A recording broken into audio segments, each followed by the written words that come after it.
State of Louisiana wants $40 billion, that's billion with a B, for Army Corps of Engineers projects in the wake of Hurricane Katrina. To put that in some perspective, that is roughly 10 times the Corps' yearly budget for the entire country. It's part of the proposed $250 billion Hurricane Katrina Disaster Relief and Economic Recovery Act, which would actually cost more than Louisiana purchase when adjusted for inflation. My next guest says, correctly, that price tag boggles the mind. He's Steve Ellis, the Vice President of Taxpayers for Common Sense, a budget watchdog group. Mr. Ellis, thanks for coming on. Thank you, Tucker. So why, just give me the quick explanation for why this is too much. I mean, the average person watching says, well, I don't know, they got pounded by the hurricane, they need a ton of money. Why is this too much for the Army Corps of Engineers? Well, I mean, I think that the American public has shown by their generosity in trying to help out the Katrina victims that we want to help Katrina, we want to help the people of Louisiana out, we want to help the people from the Gulf out, but we're talking about a tremendous amount of money, not just the $40 billion for the Corps, but the $250 billion. That is a mind-boggling sum, and what we should really be looking at is trying to make sure that we provide a hand up, not a hand out for these people. And $40 billion, that's an awful lot of money for the Corps to be able to handle when they're not used to having such huge, staggering sums. They've got a pretty bad track record of boondoggles and pork barrel projects. Well, I just want to read a quote from a piece of a news story that is sort of an amazing statistic.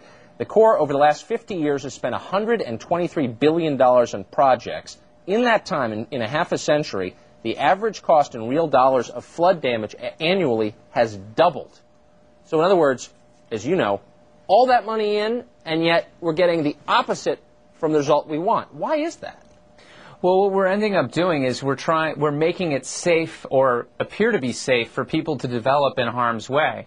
We're making it so that we're building a levee that's supposedly going to protect soybean fields, and we're growing subdivisions.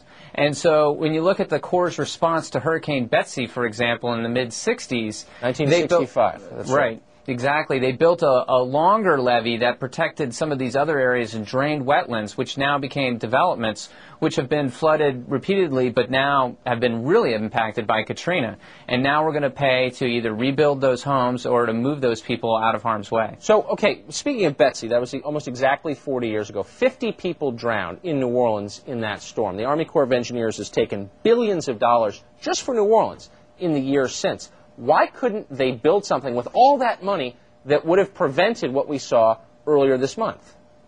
Well, what it really boils down to is that we need to protect our core. We need to figure out, and I mean C-O-R-E, core, we need to figure out what are the most important areas, the areas that we can't move, and we need to protect those to the fullest extent possible.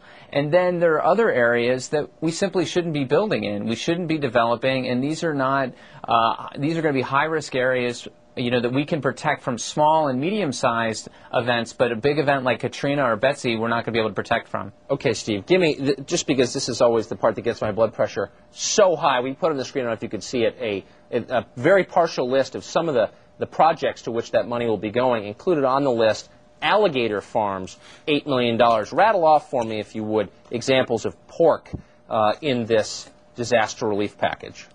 Well, there's $8 million for alligator farms, like you said. There's another $35 million that's going to be going for marketing for seafood products.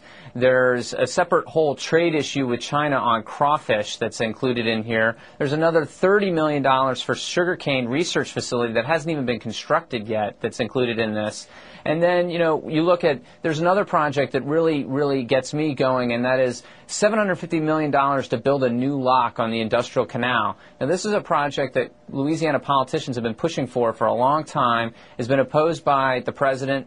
No money's been provided, but members of Congress from Louisiana have gotten more than $70 million for this project over the last several years. The levee that runs right along Industrial Canal is the one that failed both in Katrina and Rita and inundated the lower Ninth Ward. Outrageous. Why the hell would I want to pay so you can research sugarcane? It's unbelievable. Steve Ellis, Vice President of Taxpayers for Common Sense, joining us live tonight. Thanks. Thank you, Tucker. Coming up.